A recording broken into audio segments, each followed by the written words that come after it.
The wind whispered through the endless rows of corn, carrying away Lillian Montgomery's desperate cries for help as the golden stalks swallowed her whole. September 1876, in Nebraska territory, was proving to be the cruelest month she'd ever known. And as the sun began its descent toward the horizon, fear clawed at her chest with cold fingers.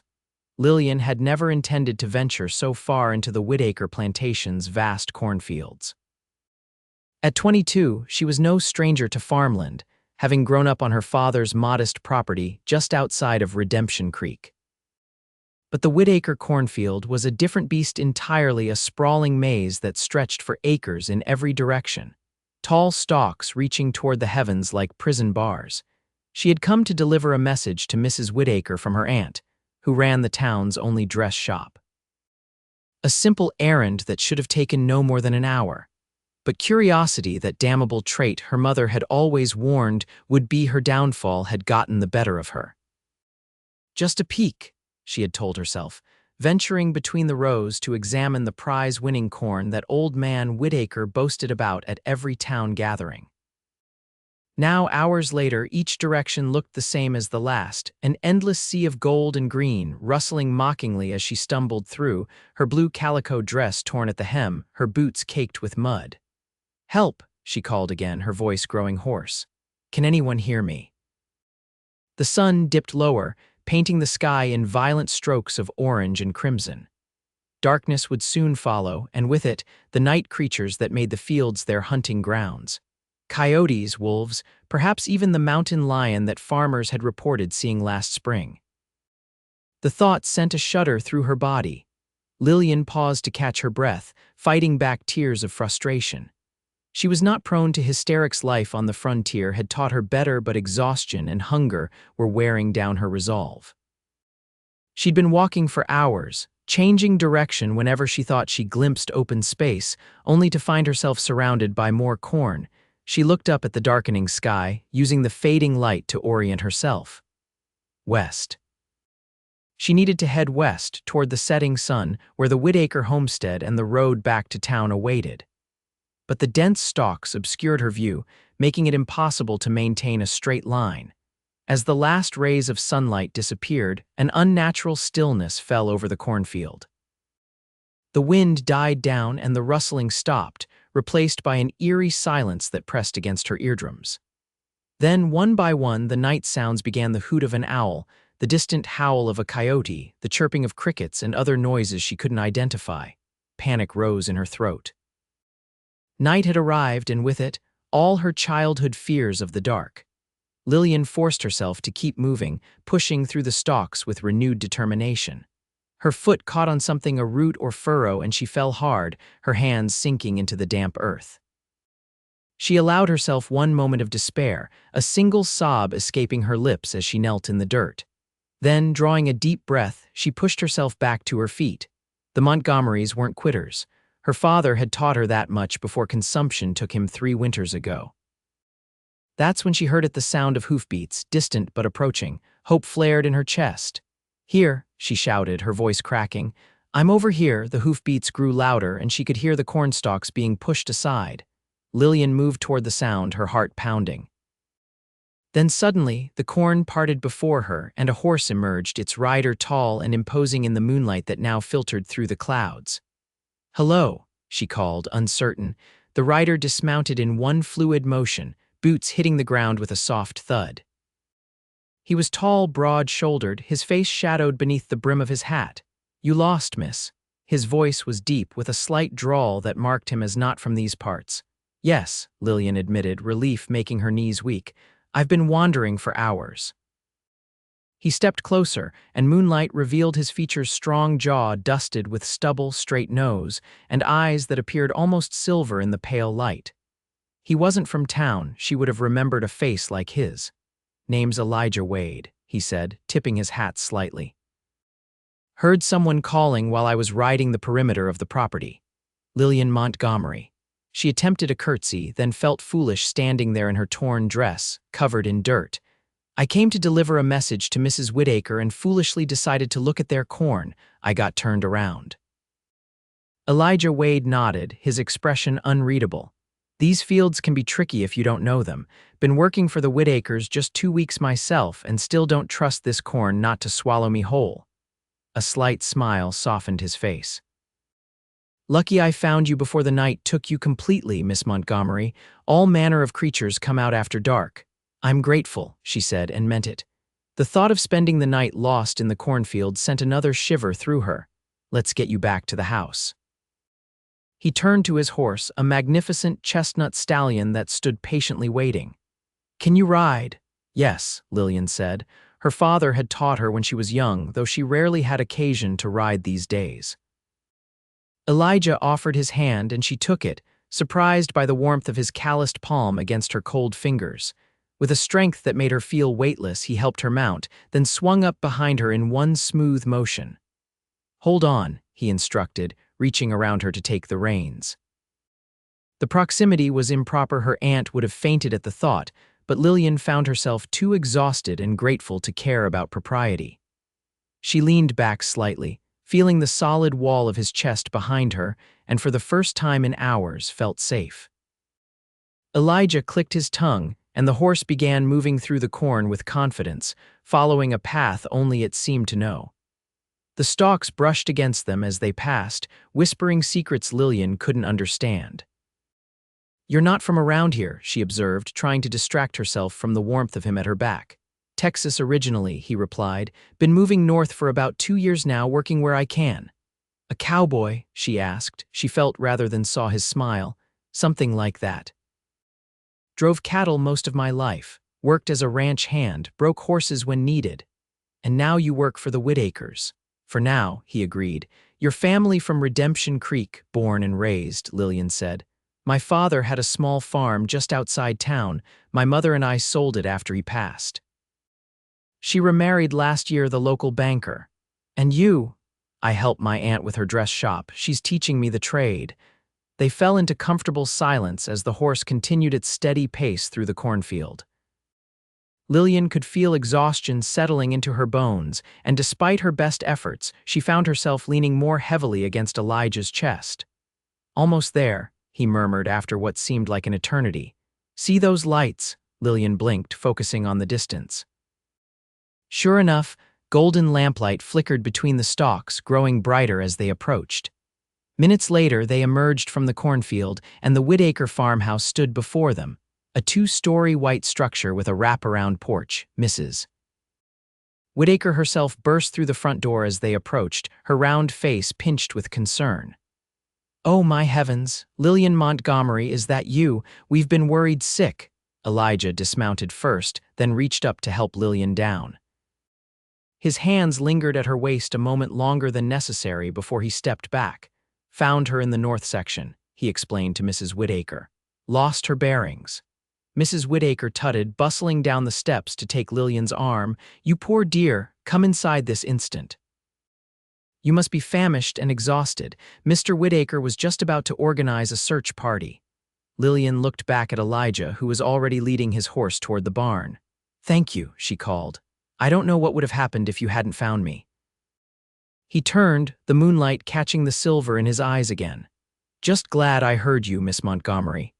With a tip of his hat, he continued toward the barn, his tall figure gradually swallowed by the shadows. Mrs. Whitaker pulled Lillian toward the house, already talking about hot tea and leftover stew, but Lillian found her gaze drawn back to where Elijah had disappeared. Something about the cowboy stirred her curiosity in a way the cornfield never could. Little did she know, this would not be the last time Elijah Wade would rescue her from the approaching darkness. The Whitakers insisted Lillian stay the night, concerned about her traveling back to town in her exhausted state. Mrs. Whitaker, a motherly woman with graying hair and kind eyes, provided her with a nightgown and showed her to the guest room, promising to send word to her mother and aunt that she was safe. That new hand of ours was in the right place at the right time, Mrs. Whitaker said as she turned down the bed covers. Mr. Wade keeps to himself mostly, but he's proven reliable. My husband says he has a way with horses unlike anything he's seen. Lillian sat on the edge of the bed, her muscles aching from her ordeal. How long has he been in Redemption Creek? Oh, not even a month, I'd wager. Drifted in looking for work, doesn't say much about his past. Mrs. Whittaker's eyes twinkled. Handsome fellow, though, isn't he, in that dangerous sort of way? Lillian felt heat rise to her cheeks. I hardly noticed, she lied, earning a knowing chuckle from Mrs. Whittaker? Well, get some rest, dear. Breakfast is at 6 sharp. After Mrs. Whittaker left, Lillian moved to the window, gazing out at the moonlit farm. The cornfield stretched away from the house like a dark ocean, mysterious and threatening. How easily it had consumed her, turning her around until she couldn't tell east from west.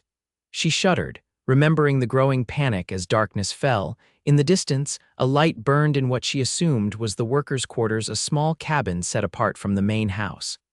Was Elijah there now? What had brought a Texas cowboy so far north? Mrs. Whittaker's comment about him not discussing his past made Lillian wonder what he might be running from or toward. Exhaustion finally overcame curiosity, and she retreated to the comfortable bed, sleep claiming her almost instantly. Morning arrived with the crowing of roosters and the smell of bacon frying. Lillian dressed in her now clean but still torn dress and made her way downstairs to find the Whittaker kitchen alive with activity. Mrs. Whittaker stood at the stove, Mr. Whittaker, a tall, thin man with a shock of white hair, sat at the head of the table reading a newspaper, and 3 farmhands occupied one side of the long table, shoveling food into their mouths with the single-minded focus of men who worked from sunup to sundown. Elijah was not among them. Ah, there she is, Mr. Whittaker folded his newspaper. Our cornfield adventurer. Feeling better this morning, Miss Montgomery? Much better, thank you, Lillian replied, taking the seat Mrs. Whittaker indicated. And thank you for your hospitality. Nonsense, Mrs. Whittaker said, placing a plate piled high with eggs, bacon, and biscuits before her. We couldn't very well send you back to town in the dark. Your mother would never forgive us. Lillian ate hungrily, realizing she hadn't had a proper meal since breakfast the previous day. As she was finishing, the back door opened and Elijah entered, removing his hat as he stepped inside. Their eyes met briefly before he nodded a greeting to the room at large. Wade, Mr. Whittaker acknowledged. Just in time. Need you to ride into town with Miss Montgomery here. Make sure she gets home safe, then pick up those supplies we discussed. Yes, sir, Elijah said, his voice carrying that same soft drawl Lillian had noticed the night before. Mrs. Whittaker insisted on sending Lillian home with a basket of fresh eggs and late-season vegetables from her garden. By the time they were ready to depart, the sun was high in the sky, promising a warm autumn day. Elijah had readied a wagon, his chestnut stallion hitched alongside a sturdy bay. He helped Lillian up to the seat, his touch brief but steady, then climbed up beside her. You know, she said as they pulled away from the farmhouse, you don't have to escort me all the way to town. I'm sure you have more important work to do. Elijah glanced at her, one eyebrow raised. After finding you lost in that cornfield, I think Mr. Whittaker's worried you might wander into more trouble if left to your own devices. His tone was light, teasing almost, and Lillian felt herself smiling despite her embarrassment. I'm not usually so foolish, she assured him. It was a momentary lapse in judgment. We all have those, he said, something flickering in his expression before it settled back into its usual reserve. The road to town stretched before them, rutted and dusty but blessedly straight and clear, nothing like the disorienting maze of corn. Redemption Creek was a half-hour ride by wagon, giving Lillian plenty of time to satisfy her curiosity about the mysterious cowboy. How do you like Nebraska so far? She asked. It must be quite different from Texas. Elijah seemed to consider his answer carefully. Greener, he finally said. Colder, but the people are similar enough, hardworking, suspicious of strangers. He glanced at her with a hint of a smile, some friendlier than others. We don't get many strangers in Redemption Creek, Lillian admitted. It's a bit off the main trails. That's partly why I chose it, he said, then fell silent, as if he'd revealed more than he intended. Lillian wanted to press further but sensed his reluctance. Instead, she changed the subject. Have you always worked with horses? This brought a genuine smile to his face, transforming his stern features. Since I was old enough to walk, my father raised quarter horses on a small ranch outside San Antonio, taught me everything I know about them. Your family's still there, the smile faded. No. Lost the ranch after the war. Father died a few years later. Mother remarried and moved to California with my younger sister. I'm sorry, Lillian said softly. Elijah shrugged. It was a long time ago, and you've been wandering ever since, more or less. Worked cattle drives up the Kishome Trail for a while, then ranch work here and there. Spent some time breaking horses for the army. He adjusted his hat, shielding his eyes from the sun. What about you? Always lived in Redemption Creek. Lillian told him about growing up on her father's farm, about losing him to consumption, about her mother's remarriage to Walter Fleming, the banker whose first wife had died in childbirth years earlier. My stepfather is a kind man, she said. He's been good to my mother. But I preferred to stay with my aunt rather than move into his house in town. It felt too much like replacing my father. Elijah nodded, understanding in his eyes. They were approaching Redemption Creek now, the church steeple visible on the horizon. My aunt's shop is on Main Street, Lillian directed, the blue building with the white trim next to the general store. As they drove into town, Lillian was aware of curious glances from townsfolk going about their business. It wasn't every day she arrived in a wagon with a handsome stranger. She could already imagine the gossip that would follow. Elijah pulled the wagon to a stop in front of Madame Aliner's dress emporium. Before he could come around to help her down, the shop door flew open, and Aunt Aliner burst out, her normally impeccable appearance somewhat disheveled. Lillian Montgomery, do you have any idea how worried we've been? Her aunt rushed forward, gray eyes wide with concern. Your mother has been beside herself. Mr. Whittaker's messenger only said you'd gotten lost in their cornfield and were staying the night. I'm fine, Aunt Aliner, Lillian assured her, accepting Elijah's hand as he helped her down from the wagon. Mr. Wade found me before anything terrible could happen. Aunt Aliner's gaze shifted to Elijah, taking in his tall frame, worn but clean clothing, and the gun holstered at his hip. Her expression was one of cautious assessment. Then we owe you our gratitude, Mr. Wade, she said formally. Please, won't you come in for some refreshment before you continue your business in town? Elijah glanced at the general store where he presumably needed to collect the Whittakers' supplies. That's kind of you, madam, but I should see to Mr. Whittaker's errands first. Of course, Aunt Aliner nodded. Perhaps another time. Lillian found herself unexpectedly disappointed. Thank you again, she said to Elijah, for finding me, for bringing me home. Just doing my job, Miss Montgomery. He tipped his hat, his silver eyes meeting hers for a moment that seemed to stretch longer than it should have. Then he climbed back into the wagon and guided it down the street toward the general store. Aunt Aliner took Lillian's arm, steering her toward the shop. Well, she said, her voice low, he's certainly not what I expected when they said a cowboy found you. What do you mean? Lillian asked, still watching Elijah's retreating figure. I expected someone older, more weathered. Aunt Aliner studied her niece's face with shrewd eyes. Not someone who looks at you the way he does. He doesn't look at me any particular way, Lillian protested. Her aunt simply hummed, unconvinced. Come inside, dear. Your mother will be arriving any minute. She's been checking in every hour since we got word you were stranded. As Aunt Aliner predicted, Lillian's mother arrived within minutes, fussing over her daughter and demanding a full account of her misadventure. Evelyn Fleming was a handsome woman of 40, with Lillian's same honey-blonde hair and delicate features, though time and hardship had added lines around her eyes and mouth.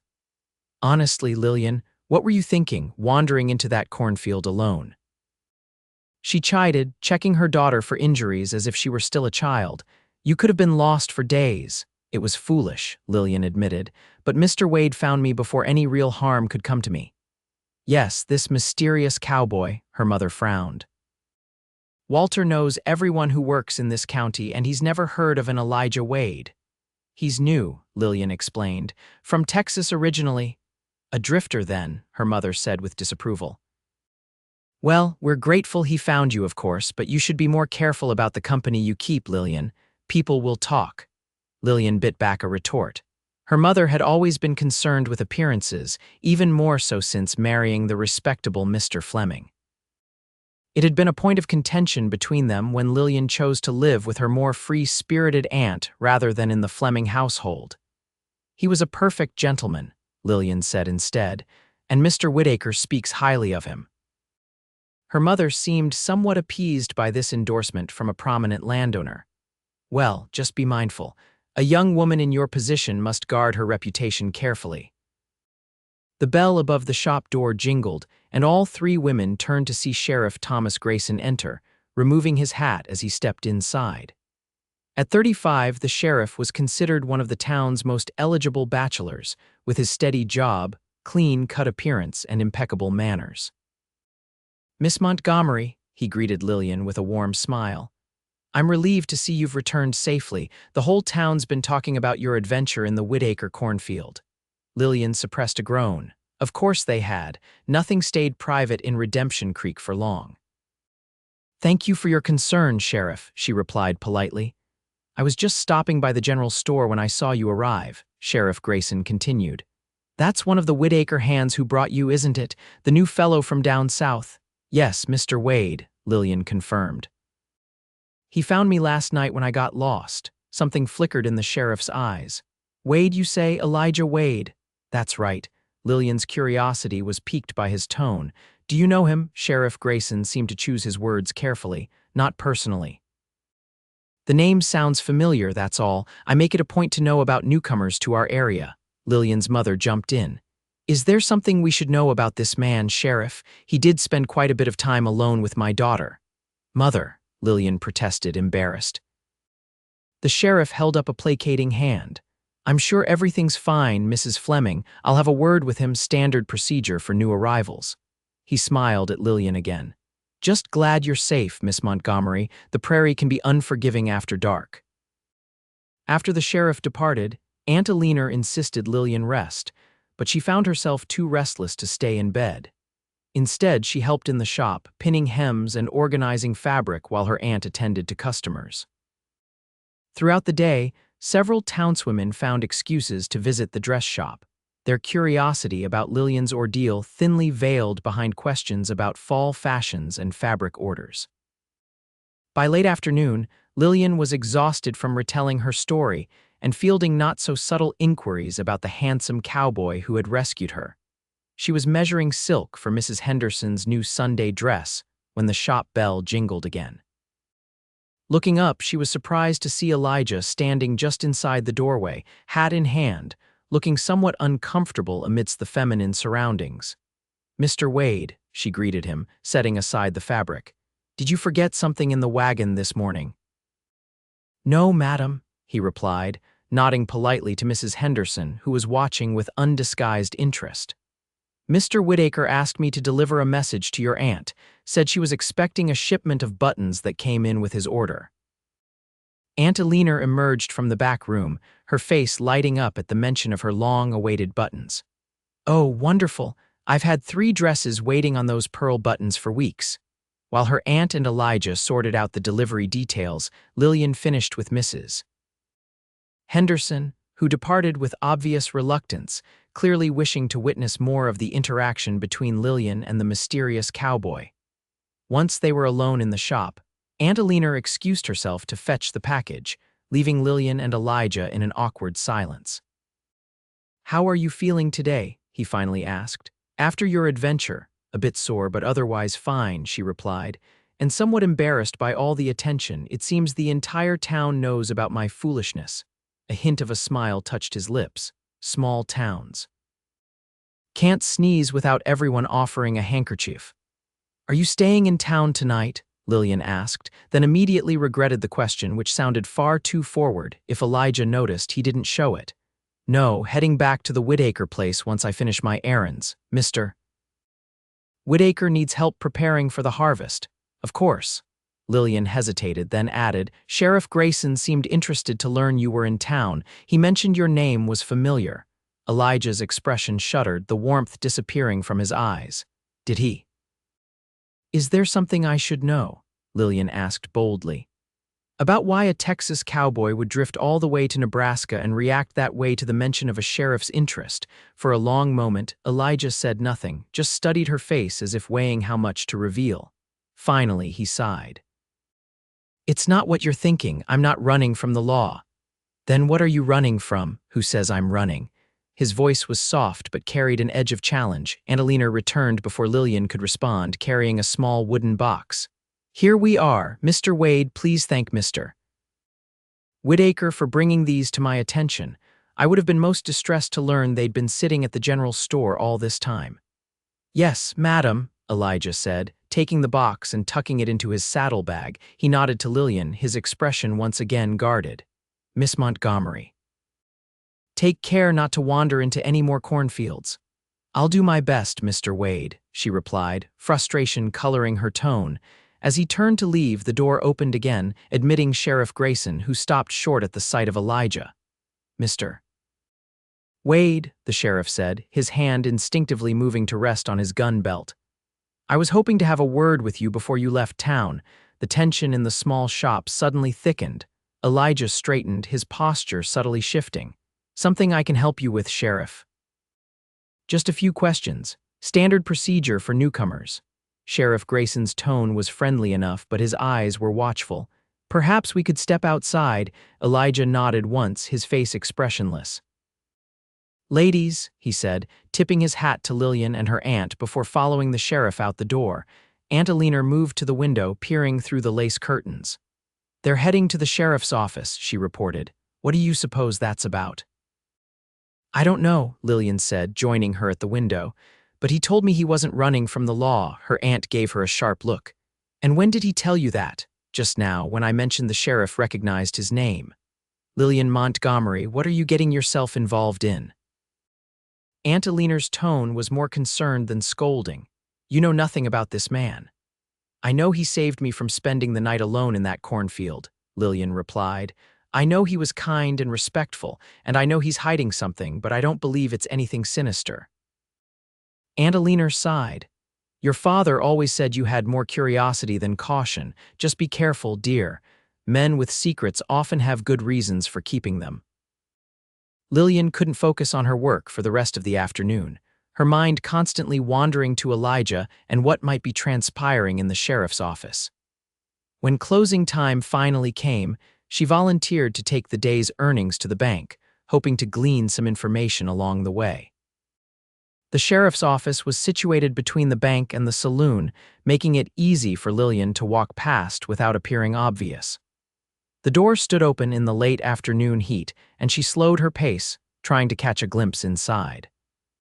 She saw Sheriff Grayson seated at his desk, leaning forward with his elbows propped on the surface. Elijah sat across from him, his back to the door, but his posture was relaxed, not that of a man in trouble. "Not looking to cause any problems," she heard Elijah say as she passed. "Just here for work." "Understood," the sheriff replied. "But you can see why I'd be interested." Given his voice faded as Lillian moved beyond earshot, her curiosity only intensified by the fragment of conversation. She completed her errand at the bank, exchanging pleasantries with her stepfather, who insisted on escorting her back to the dress shop despite her assurances that she was perfectly capable of walking 2 blocks alone. As they passed the sheriff's office again, Lillian saw Elijah emerging, settling his hat on his head. Their eyes met briefly, and he nodded a greeting to her and her stepfather. "Mr. Fleming," he acknowledged. "You must be Mr. Wade," her stepfather replied, his tone neutral but assessing. "I understand we owe you our thanks for finding Lillian." "Just happened to be in the right place," Elijah said modestly. Walter Fleming extended his hand, which Elijah shook. "Nevertheless, we're grateful. Will you be staying in Redemption Creek long?" "That depends on the work," Elijah replied. "Mr. Whitaker's offered employment through harvest at least." "Well, any friend of the Whitakers is welcome here," Fleming said, though his tone suggested some reservation. After exchanging a few more pleasantries, they parted ways, Elijah heading toward the livery stable while Lillian and her stepfather continued to the dress shop. "Seems a decent sort," Fleming commented, though one wonders what brings a man like that to a quiet place like Redemption Creek. "What do you mean, a man like that?" Lillian asked. Her stepfather gave her a knowing look. "The kind that carries himself like he's expecting trouble to find him. I've been in banking long enough to recognize the type." Lillian wanted to defend Elijah, but realized she knew too little about him to make a convincing argument. Instead, she changed the subject, asking about her mother's plans for the upcoming harvest festival.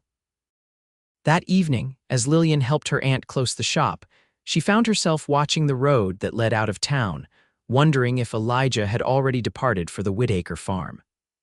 The sun was setting, painting the prairie in golds and reds reminiscent of the cornfield that had nearly claimed her. "You're thinking about him," Aunt Alina observed, startling Lillian from her reverie. "I'm just curious," Lillian defended. "There's clearly more to his story," her aunt smiled knowingly. "There's more to everyone's story, dear.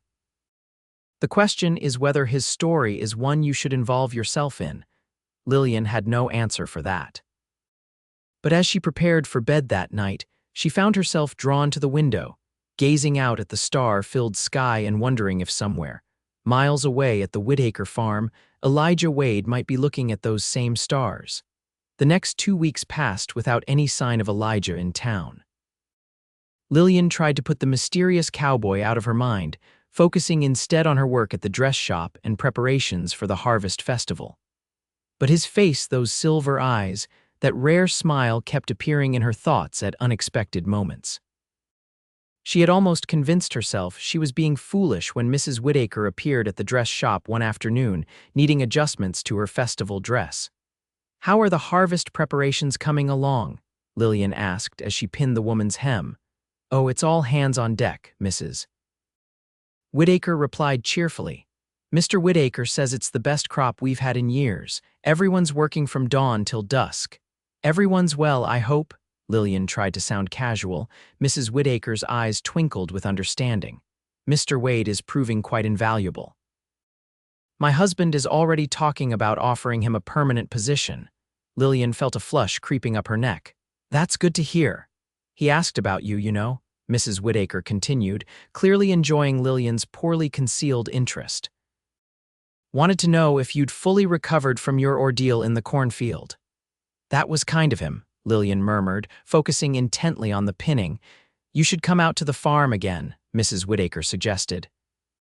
"We're having a small gathering this Saturday evening, just a simple supper to thank the hands before the real work of harvest begins. Your aunt would be welcome too, of course." The invitation was too perfect to be coincidental, and Lillian suspected Mrs. Whitaker of playing matchmaker. Still, she couldn't deny the leap of excitement she felt at the prospect of seeing Elijah again. "I'll speak with my aunt," she promised. "It sounds lovely." Aunt Alina, never one to miss an opportunity for social engagement, readily agreed to the invitation. "Though I wonder if your mother will approve," she mused. "She seemed rather wary of your cowboy." "He's not my cowboy," Lillian protested, "and Mother doesn't need to know about every social call we make." Saturday evening arrived with perfect autumn weather, cool enough for a shawl, but still pleasant enough to enjoy the outdoors. Lillian took extra care with her appearance, selecting a dress of deep blue that complemented her eyes and arranging her hair in a style more elaborate than her usual practical bun. My, Aunt Alina commented when Lillian emerged from her room. "Someone's making an effort tonight." Lillian ignored the teasing, though she couldn't deny the flutter of anticipation in her stomach as they set out for the Whitaker farm in Aunt Alina's small buggy. The farmhouse was alive with light and laughter when they arrived. Lanterns hung from the porch posts, casting a warm glow over the yard where several tables had been set up. A fiddle played somewhere, its cheerful notes carrying on the evening breeze. Mrs. Whitaker greeted them warmly, insisting they help themselves to the abundant food laid out on one of the tables. Lillian's eyes scanned the gathering, searching for Elijah among the farmhands and neighboring families who had been invited.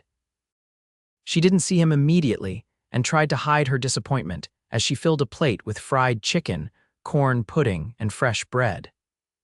Aunt Alina soon drifted away to chat with Mrs. Whitaker and some other ladies, leaving Lillian to find a seat alone at one of the smaller tables. "This spot taken?" The familiar drawl sent a shiver of recognition through her before she even looked up. Elijah stood beside the table, holding a plate of food, his hair damp as if recently washed, wearing a clean shirt that strained slightly across his broad shoulders. It is now, she replied, gesturing to the empty chair beside her. He sat, placing his hat on the table between them. Mrs. Whittaker mentioned you might be coming tonight. She invited us when she visited the shop earlier this week, Lillian explained. She said the harvest looks promising. Best I've seen, Elijah agreed, though I admit I don't have much to compare it to. Cattle were more my area of expertise in Texas. They fell into easy conversation as they ate, Elijah sharing stories of cattle drives and life on the range, Lillian telling him about growing up in Redemption Creek and her aspirations to eventually take over her aunt's dress shop. You're good with your hands, he observed, nodding toward the intricate embroidery on her shawl which she had made herself. I enjoy creating things, she admitted. There's satisfaction in making something beautiful and useful. As the evening progressed, more people joined their table, including two of the other farmhands who worked with Elijah. They were friendly enough, though Lillian noticed they treated Elijah with a deference that suggested he had earned their respect in the short time he'd been at the Whittaker farm. After supper, someone suggested dancing, and the tables were quickly moved aside to create space in the yard. The fiddler, joined now by a man with a harmonica, struck up a lively tune and couples began to form. Elijah watched the dancing with a small smile but made no move to join in. Lillian sat beside him, tapping her foot to the music, wondering if he knew how to dance. Would you care to? He asked suddenly, turning to her with an unexpected intensity in his gaze. Yes, she replied simply. He stood and offered his hand, leading her to join the other dancers. His hand at her waist was warm and steady as they moved through the steps of the country dance. Lillian was surprised to discover he was quite proficient, guiding her with confidence. You dance well for a cowboy, she remarked as he spun her. A genuine smile lit his face. My mother insisted all her children learn, said it was a civilized skill that would serve us well no matter where life took us. She was right, Lillian said, breathless as the dance quickened. They danced 2 more sets before stepping away to catch their breath. The night had grown cooler and Lillian pulled her shawl more tightly around her shoulders. Would you like to walk a bit? Elijah suggested, gesturing toward the edge of the yard where the noise of the gathering faded. It's a fine night. It wasn't entirely proper to walk alone with him, but Lillian could see Aunt Alina deep in conversation with Mr. Whittaker nearby, and they wouldn't be going far. I'd like that, she agreed. They strolled toward a large oak tree that stood sentinel at the edge of the property, its leaves rustling gently in the evening breeze. The harvest moon hung low and golden in the sky, casting enough light to see by without the lanterns. I wanted to thank you, Elijah said as they walked. For not pressing about my conversation with the sheriff that day. Lillian glanced at him, surprised by the topic. I won't pretend I wasn't curious. I know. He stopped beneath the oak tree, turning to face her. And I appreciate that you didn't spread gossip or ask around town about me, Mrs. Whittaker mentioned you haven't been pestering her with questions either. Would you prefer I had? Lillian asked, a touch of challenge in her voice. Elijah shook his head, a rueful smile playing at his lips. No, but most would have. I'm not most people, Mr. Wade. No, he agreed softly. You're not. They stood in silence for a moment, the sounds of the gathering fading into the background.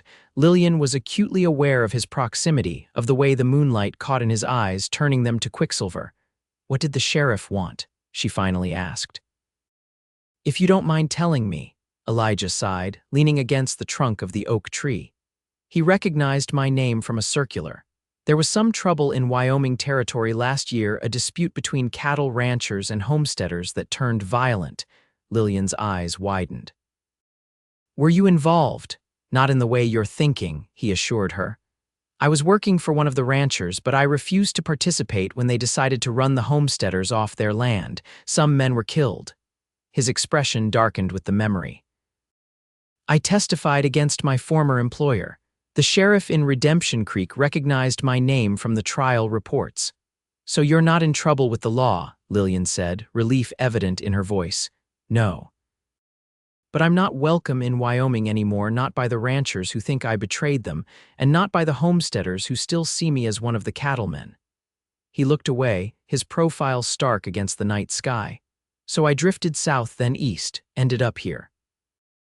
"I'm sorry that happened to you," Lillian said softly. "It couldn't have been easy to stand against your employer." Elijah turned back to her, surprise evident in his expression. "Most people hear that story and focus on the violence or question which side I should have taken." "You took the side of what was right," Lillian said simply. "That's what matters."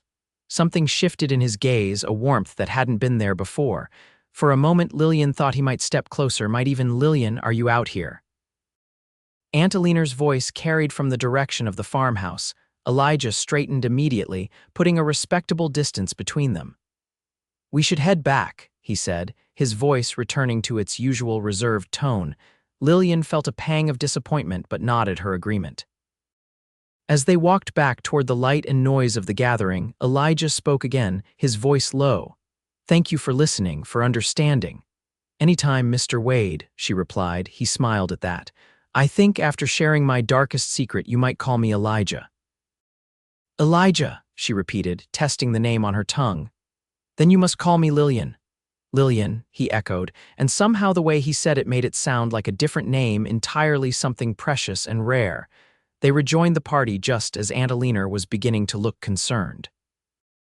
She raised an eyebrow at their reappearance but said nothing, simply announcing that it was getting late and they should start back to town.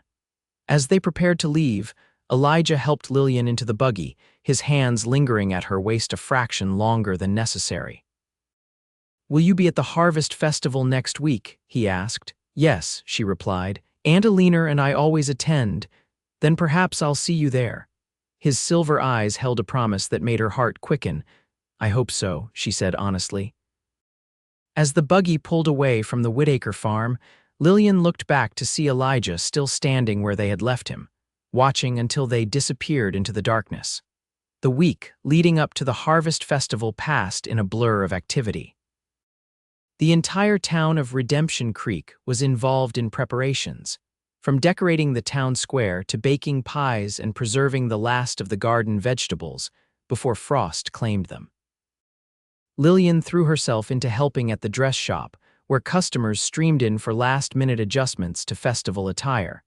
But her mind frequently wandered to Elijah and their conversation beneath the oak tree. He had trusted her with his past, and that trust felt like a precious gift. The day before the festival, Sheriff Grayson stopped by the dress shop, ostensibly to pick up a new shirt Aunt Aliner had made for him, but his lingering presence suggested another purpose. "I understand you've been spending time with Elijah Wade," he said casually as Lillian wrapped his purchase. She looked up, surprised by the direct comment. "We've spoken a few times, yes." The sheriff nodded, his expression thoughtful. "He seems to be settling in well at the Whitaker place, no trouble so far." "Did you expect trouble?" Lillian asked, unable to keep a defensive edge from her voice. Sheriff Grayson studied her for a moment. "No, not really. His record's clean, despite the Wyoming business, but men who have seen violence often carry it with them." "He struck me as someone trying to leave violence behind," Lillian countered. "Maybe so." The sheriff accepted his package with a smile that didn't quite reach his eyes. "Just be careful, Miss Montgomery. Not every cowboy who rides into town is looking to put down roots." The implication wasn't lost on Lillian, but she chose not to respond directly. "Will you be attending the festival tomorrow, Sheriff?" "Wouldn't miss it," he replied. Saving me a dance, his interest was flattering but unwelcome. Still, Lillian maintained her polite smile. "I expect to be quite busy helping Aunt Aliner with her booth." After he left, Aunt Aliner emerged from the back room with an amused expression. "That man has been sweet on you for months, you know. Sheriff Grayson," Lillian feigned surprise. "He's just being friendly, hum." Her aunt was unconvinced. "And I suppose he stops by the shop twice a week because he's deeply interested in fabric swatches." Lillian changed the subject, but her aunt's observation lingered. Sheriff Grayson was considered a good match by most of the town's stable, respectable with a secure position. In contrast, Elijah was a drifter with a complicated past and no permanent ties to Redemption Creek. Yet it was Elijah who occupied her thoughts as she lay awake that night, imagining their meeting at the festival, wondering if the connection she felt was mutual or merely a product of her romantic imagination. The harvest festival dawned clear and crisp, the kind of perfect autumn day that seemed designed for celebration. Lillian and her aunt arrived early to set up their booth, where they would be selling small handcrafted items, embroidered handkerchiefs, knitted scarves, and decorative pillows. By mid-morning, the town square was filled with people from Redemption Creek and the surrounding farms. Children ran between the booths, their laughter carrying on the breeze. A band had set up near the gazebo, playing cheerful tunes that set toes tapping. Lillian kept glancing toward the entrance to the square, watching for the Whittaker wagon. Around noon, she spotted Mrs. Whittaker making her way through the crowd, but Elijah wasn't with her. Looking for someone? Her mother asked, appearing suddenly at the booth with her stepfather. Just seeing who's arrived, Lillian replied evasively. Her mother's knowing look suggested she wasn't fooled. I heard about your visit to the Whittaker farm last weekend. I wish you had mentioned it. It was a last-minute invitation, Lillian explained, arranging some handkerchiefs that didn't need arranging. Well, I hope you'll join us for dinner tomorrow, her mother said. Walter's sister is visiting from Omaha and she'd love to see you. Lillian promised to attend, then breathed a sigh of relief as another customer approached the booth, ending the conversation. Her relationship with her mother had grown strained since her father's death and her mother's remarriage. Evelyn Fleming seemed determined to see her daughter settled in a respectable marriage, while Lillian cherished her independence and the creative fulfillment she found working with her aunt. The afternoon wore on, and still there was no sign of Elijah. Lillian told herself she wasn't disappointed after all. Harvest was the busiest time for farm workers, and Mr. Whittaker might have needed all hands at the farm. As the sun began to set, lanterns were lit around the square, creating a magical atmosphere. The band struck up a lively tune and couples began to gather for dancing. Aunt Alina insisted Lillian take a break from the booth to enjoy the festivities. Go on, she urged. You've been working all day, have some fun. Lillian wandered through the festival, sampling apple cider and admiring the handicrafts at other booths. She stopped to watch the dancing, smiling at the sight of Mrs. Whittaker whirling about with her husband, both looking decades younger in their joy. Saved me a dance. She turned to find Sheriff Grayson standing beside her, looking handsome in his Sunday best, hat in hand. Sheriff, she greeted him. Are you enjoying the festival? More now, he replied with a smile. What do you say, just one dance? Lillian hesitated, but she could see no polite way to refuse, especially with several townspeople watching them with interest. Of course, she agreed, allowing him to lead her to join the other dancers.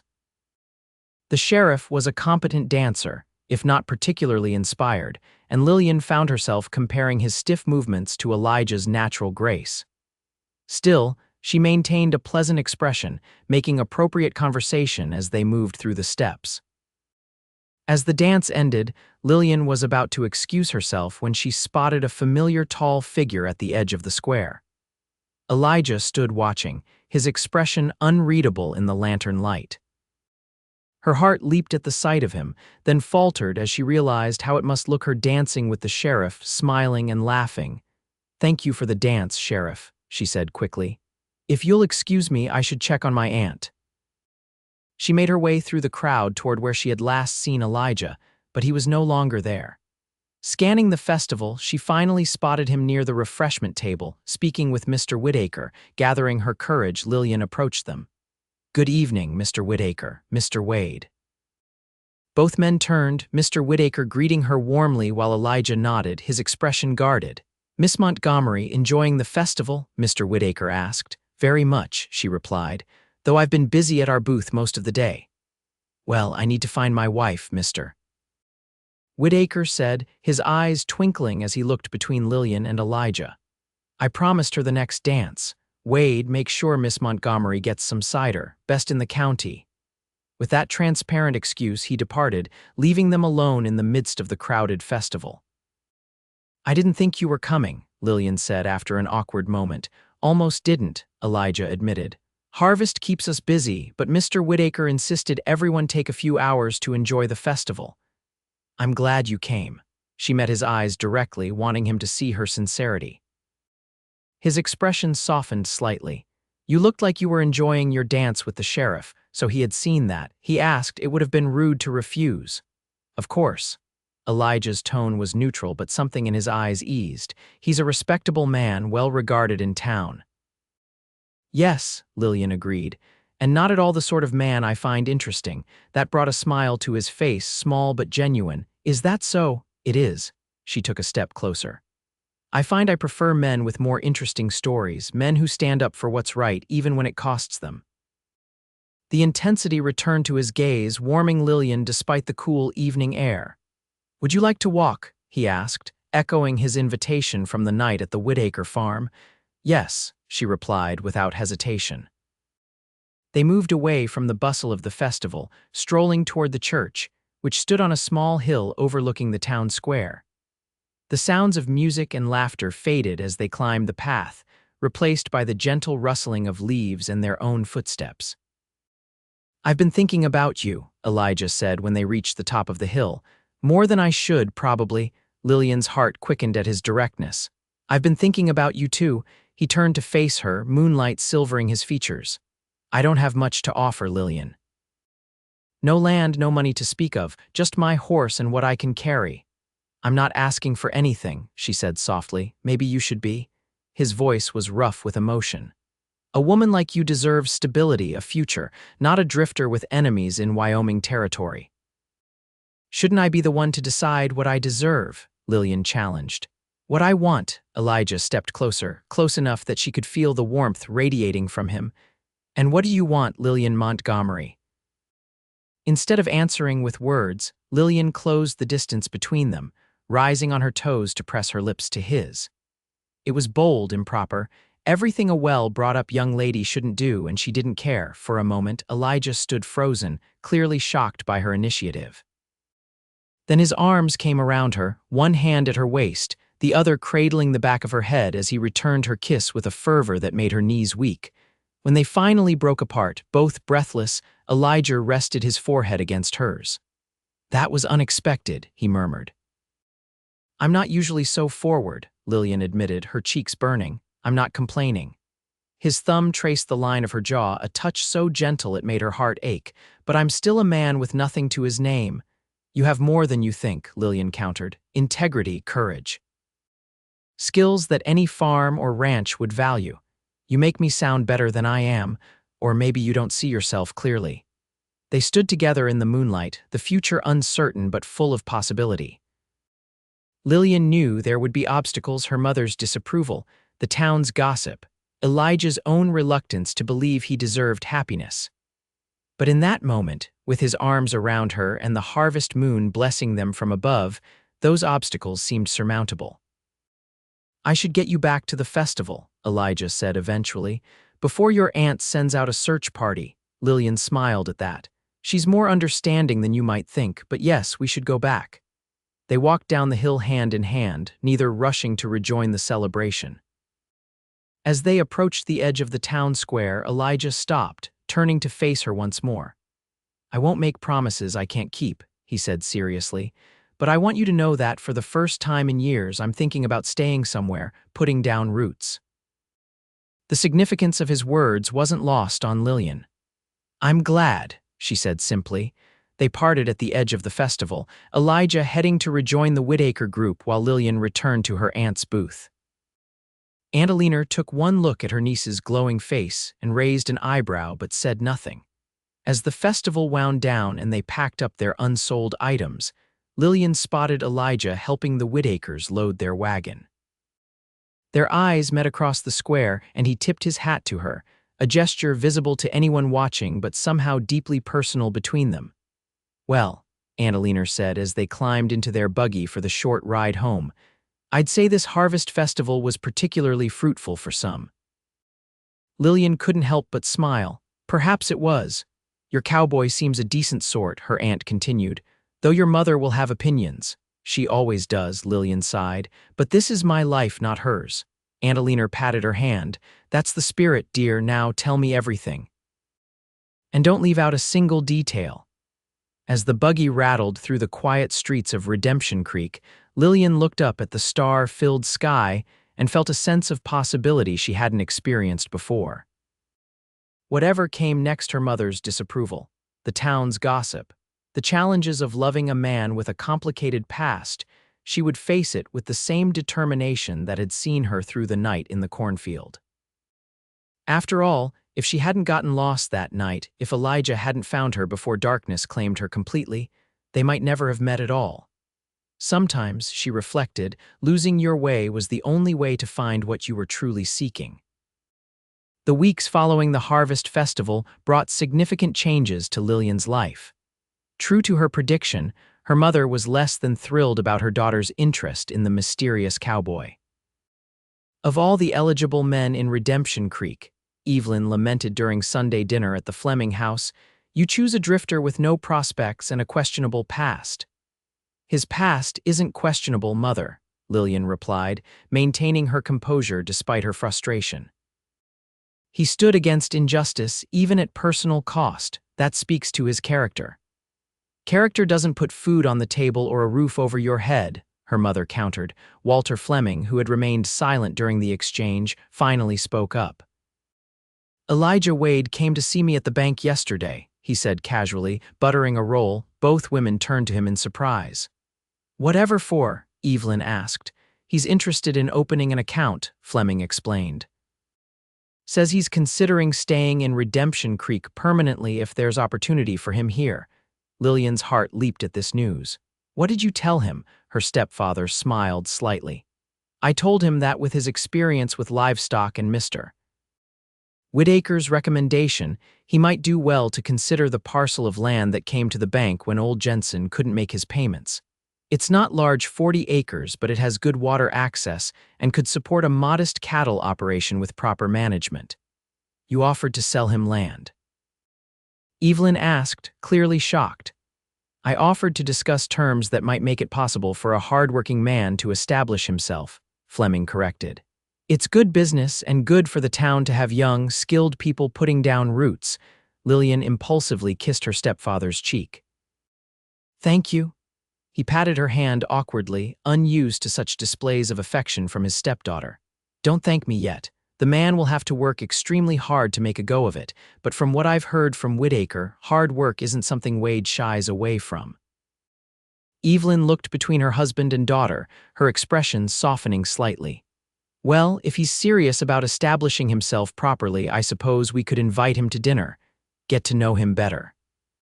It was a small concession, but Lillian recognized it as the olive branch it was intended to be. I think that would be lovely, mother. The dinner invitation was extended and accepted, and a week later, Elijah arrived at the Fleming home, looking uncomfortable but determined in his best shirt, his hair neatly combed, hat in hand. To Lillian's relief, the evening went better than she had dared hope. Elijah spoke knowledgeably about cattle breeding and land management, impressing Walter Fleming with his practical experience and clear vision for what he might accomplish with the Jensen property. He was respectful toward Evelyn, answering her thinly veiled interrogation with patience and honesty. By the time dessert was served, even Lillian's mother had thawed somewhat, particularly when Elijah mentioned his own mother's insistence on proper manners and education despite their humble circumstances in Texas. Your mother sounds like a remarkable woman, Evelyn commented. She is, Elijah agreed. Raised 3 children alone after my father died, kept us fed and clothed, made sure we could read and write, never complained, though I know now how difficult it must have been for her. And she's in California now, Evelyn asked. Yes, madam. Remarried to a shopkeeper in Sacramento. My sister's with her, married with 2 children of her own. And your brother, a shadow crossed Elijah's face, lost him in the war. He was just 17. The conversation turned to lighter topics after that, but Lillian could see that Elijah's mention of his family's struggles and losses had affected her mother. Evelyn Fleming might value propriety and position, but she was not heartless. As the evening drew to a close, Walter invited Elijah to accompany him to the bank the following day to discuss the Jensen property in more detail. No commitments, he emphasized, just exploring possibilities. I'd appreciate that, sir, Elijah replied. When he took his leave, Lillian walked him to the door while her parents tactfully remained in the parlor. That went better than I expected, she said quietly. Elijah smiled, the genuine smile that transformed his face and made her heart skip. Your stepfather is a fair man. And your mother, well, she loves you, wants what's best for you. And what do you think is best for me? Lillian asked boldly. His expression grew serious. Someone better established than I am, someone without a complicated history, someone the town already respects. Someone like Sheriff Grayson, you mean? Elijah didn't deny it. He could give you a good life, but not the life I want. Lillian held his gaze steadily, not the person I want to share it with. For a moment they stood in silence, the weight of unspoken feelings between them. Then Elijah reached out, his fingers gently brushing a strand of hair from her face. I'm trying to do this right, Lillian, he said softly. For you, no rushing, no promises I can't keep. If I'm going to stay in Redemption Creek, build something here, I want it to be solid, real. The tenderness in his voice made her throat tight with emotion. I understand, and I respect that. Just don't push me away because you think someone else would be better for me. I wouldn't dream of it, he murmured, then bent to press a brief, gentle kiss to her lips before stepping back. Good night, Lillian. Good night, Elijah. She watched from the doorway as he walked down the street, his tall figure gradually fading into the darkness. For all his talk of not making promises, Lillian knew he had just made one of the most important kind of promise to try, to build something meaningful, to see if what was growing between them could flourish. The next few months brought a flurry of changes. Elijah continued working for the Whittakers through the remainder of the harvest, saving every penny. With Walter Fleming's guidance, he worked out terms for purchasing the Jensen property, a small down payment followed by regular installments over 5 years, with the understanding that he would need to make improvements to the land and begin building a modest cattle herd. It's a risk for both of us, Fleming told him frankly, but I believe in investing in people who are willing to work hard and have the skills to succeed. Elijah signed the papers on a crisp November day, becoming a landowner for the first time in his life. The property was 3 miles outside of town, close enough to be convenient, but far enough to afford privacy. The previous owner had left a small cabin that was weathertight but sparse, and a barn that needed significant repairs. Lillian visited the property with Aunt Alina as chaperone, her heart swelling with pride as Elijah showed them around, pointing out his plans for improvements, where he would graze cattle come spring, how he would divert water from the creek for better irrigation. It's not much to look at now, he apologized, gesturing to the bare-bones cabin with its single room, iron stove, and rough-hewn furniture. It's a beginning, Lillian said, seeing not what was before her but what could be curtains at the windows, a garden beside the door, children playing in the yard. Winter descended on Redemption Creek with a vengeance that year, bringing biting cold and heavy snow. Elijah divided his time between helping the Whittakers with winter livestock care and working on his own property, making improvements to the cabin and barn despite the harsh conditions. Lillian saw him less frequently during those cold months, their courtship conducted mainly during Sunday services and occasional chaperone visits. But each meeting deepened their connection, conversations ranging from childhood memories to dreams for the future, from favorite books to philosophical questions about life and purpose. By the time spring arrived, bringing with it new growth and possibility, Lillian knew without doubt that her heart belonged completely to Elijah Wade, former drifter, now a man with roots slowly taking hold in Nebraska soil. On a warm May evening, almost 8 months after their first meeting in the cornfield, Elijah came to call at Aunt Alina's house where Lillian still lived. He was dressed in his Sunday best, though it wasn't Sunday, and there was a nervous energy about him that Lillian had never seen before.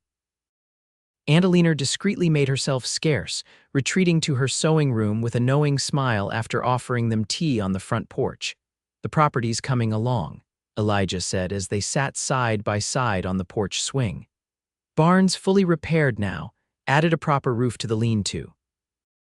Planted some corn and wheat on the south field. That's wonderful, Lillian replied, sensing there was more he wanted to say. Bought 10 head of cattle from Whittaker last week, he continued. Good stock, should be able to build a decent herd in a few years. I'm proud of you, she said simply. You've accomplished so much in such a short time. Elijah set his untouched tea aside and turned to face her fully. I couldn't have done it without you, Lillian. Your belief in me, your support, it's meant everything. She felt a blush rise to her cheeks. You did the work, I just knew you could. There's still so much to do, he said, his gaze intense. The cabin needs expanding, property needs fencing, herd needs growing. He took a deep breath. And I need a wife. Lillian's heart stopped, then raced ahead. Are you asking me something, Elijah Wade? He reached into his pocket and withdrew a small velvet pouch. I've been carrying this for weeks, waiting for the right moment. From the pouch, he produced a ring, a simple gold band set with a single small diamond. It was my mother's. She sent it when I wrote to her about you. Tears sprang to Lillian's eyes as Elijah slid from the swing to one knee before her. Lillian Montgomery, I love you. Have since the night I found you in that cornfield, though I was too stubborn to admit it even to myself for a long time. His voice was steady despite the emotion in his eyes. I can't promise wealth or ease, but I can promise to work hard every day to build a good life for us, to honor and cherish you, to be faithful and true. He held out the ring. Will you marry me? Yes, Lillian whispered, then louder. Yes, Elijah, I will marry you. His hands shook slightly as he slipped the ring onto her finger. It fit perfectly, as if it had been made for her all along. Then he was on the swing beside her again, gathering her into his arms for a kiss that held all the promise of their future together. When they finally broke apart, Lillian rested her head on his shoulder, her hand with its new ring lying over his heart.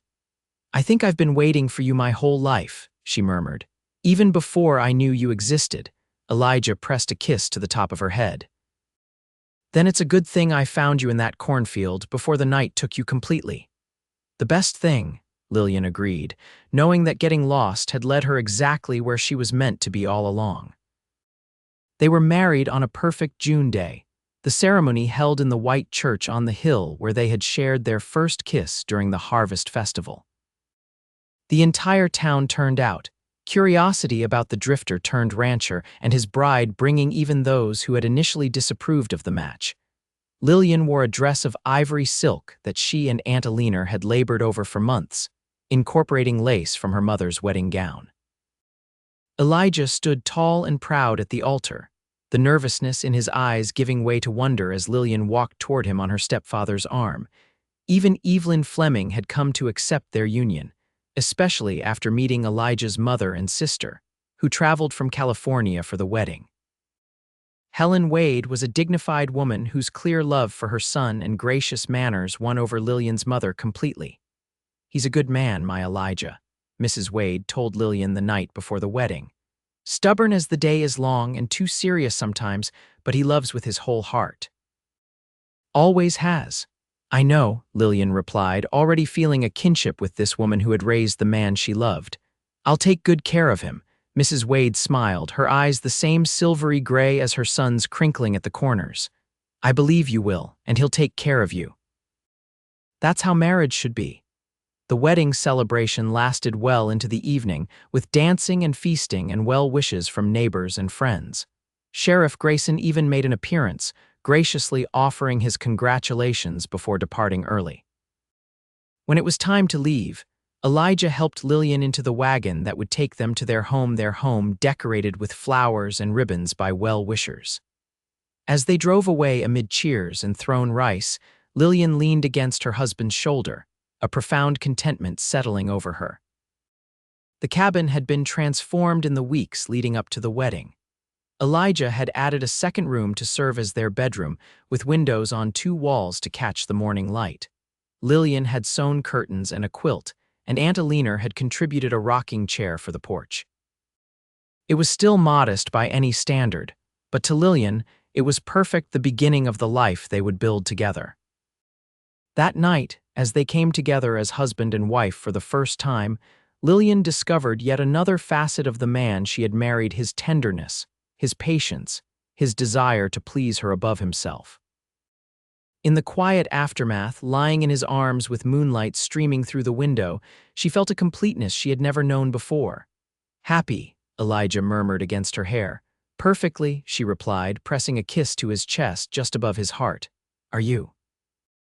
His arms tightened around her, More than I ever thought possible, more than I deserve. You deserve every happiness, Elijah Wade, Lillian insisted, raising herself on one elbow to look into his eyes. And I intend to spend the rest of my life making sure you know it. His smile in the moonlight was the most beautiful thing she had ever seen. As I'll spend mine showing you how grateful I am that you got lost in that cornfield, and that you found me before the night took me, Lillian finished, settling back into his embrace. Outside, a gentle wind rustled through the prairie grasses, carrying the promise of summer, of harvest, of seasons to come. Inside the small cabin, two people who had found each other against all odds drifted to sleep, their hearts beating in unison, their future stretching before them like an untold story waiting to be written. Their first year of marriage brought both joys and challenges. The cattle herd grew slowly, with 2 calves born in the spring. Elijah worked from dawn until dusk, determined to make the land productive, to prove himself worthy of the trust Walter Fleming had placed in him. Lillian kept house, planted a vegetable garden, learned to make cheese and butter, and continued to sew for extra income, riding into town once a week to help at her aunt's shop. Their happiness together made the hard work worthwhile. They fell into comfortable rhythms, Elijah bringing in fresh eggs from the chicken coop each morning, Lillian waiting with coffee and breakfast. They ate dinner by lamplight each evening, sharing the events of their day. At night, they found solace and pleasure in each other's arms, their love deepening with each passing day. In their second year, fortune smiled on them. Elijah's careful breeding program began to show results, with healthy calves fetching good prices at market. A wet spring and mild summer brought abundant crops. They were able to add another room to the cabin and hire occasional help for the heavier farm work. And in the fall of that year, as the corn in nearby fields grew tall and golden once more, Lillian shared the news that Elijah would become a father by spring. "A baby," he repeated, his expression transforming from surprise to wonder to joy. "We're having a baby." Lillian nodded, her hands protectively cradling her still flat stomach. In April, the doctor says. Elijah dropped to his knees before her chair, resting his head against her middle, his strong arms encircling her waist. "Thank you," he whispered, his voice thick with emotion. "For this. For everything." The months of waiting passed quickly, filled with preparations. Elijah built a cradle, carefully sanding each piece until it was satin smooth. Lillian and Aunt Alina sewed tiny gowns and blankets. The spare room was transformed into a nursery, with a rocking chair by the window where Lillian could nurse the baby while looking out at the land they were cultivating together. Emma Helen Wade arrived on a stormy April night in 1879, with Aunt Alina and the town midwife in attendance. She had her father's silver eyes and a dusting of her mother's blonde hair, 10 perfect fingers and 10 perfect toes, and a cry that announced her presence to the world with unmistakable determination. Elijah, who had paced the porch through hours of Lillian's labor, was finally allowed inside to meet his daughter. The sight of his tall, strong husband cradling their tiny daughter with such gentle reverence brought tears to Lillian's eyes. "She's perfect," he whispered, awe in his voice. Just like her mother. Life settled into new patterns with Emma's arrival.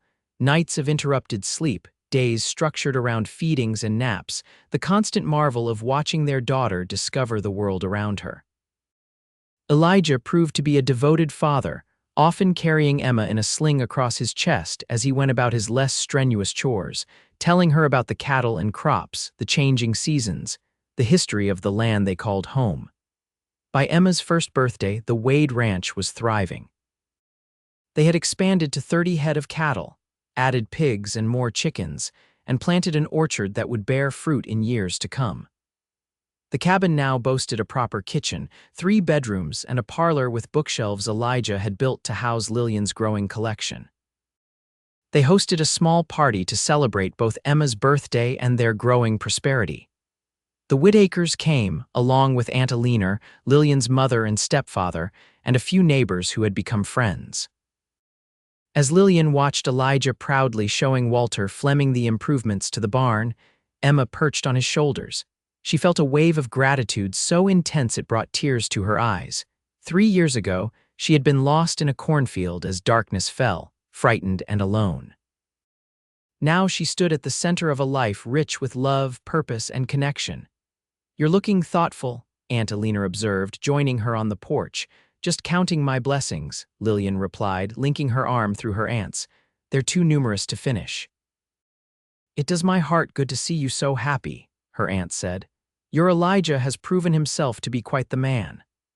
Lillian's gaze found her husband again, now deep in conversation with Mr. Whittaker, still absently bouncing Emma on his shoulders as she giggled with delight. "He is everything I never knew I needed," she said softly. Later that night, after the guests had departed and Emma was sleeping peacefully in her crib, Elijah and Lillian sat together on the porch swing, watching fireflies dance in the gathering dusk. "3 years ago today, I was still in Wyoming," Elijah mused, his arm around Lillian's shoulders, "wondering where I'd go next, what I'd do, never imagining I'd end up here. And I was helping Aunt Alina with spring inventory, bored with my predictable life," Lillian added. "Wishing for adventure but afraid to seek it out. Seems we both found what we needed, even if it wasn't what we thought we were looking for." Elijah pressed a kiss to her temple. "I thank God every day that I heard your call that night in the cornfield."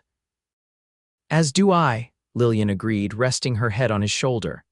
"Though sometimes I wonder what if you hadn't, what if the night had taken me completely." "Don't," Elijah said firmly. "I did find you, that's all that matters." They sat in comfortable silence for a while, listening to the night sounds, crickets chirping, the distant hoot of an owl, the soft nickering of horses in the barn. "I have something to tell you," Lillian said eventually, "something that might make our blessings even more numerous." Elijah turned to look at her, understanding dawning in his eyes. "Lillian, are you saying?" She nodded, smiling through sudden tears. "Emma will have a brother or sister by Christmas." His whoop of joy startled a family of rabbits from the nearby garden, sending them bounding away through the moonlight. Then he was lifting her from the swing, spinning her in circles, until they were both dizzy with laughter and love. Later, much later, as they lay together in the darkness of their bedroom, Elijah's hand resting protectively over the place where their second child grew, Lillian thought about how a single moment getting lost in a cornfield had altered the course of her life. No regrets. Elijah murmured, seeming to read her thoughts as he often did. "Not one," she assured him, turning in his arms to kiss him softly. "Every step, even the missteps, led me to you, to this life we've built, to our children." "Our family," he agreed, his voice thick with emotion. "Our family," Lillian echoed, the words a promise, a prayer, a celebration of all they had found in each other.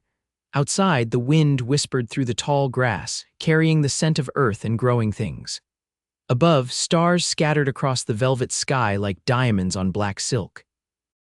And inside the sturdy cabin on the land they had made their own, Elijah and Lillian Wade held each other close, their love a beacon burning bright against the darkness, guiding them home no matter how lost they might become.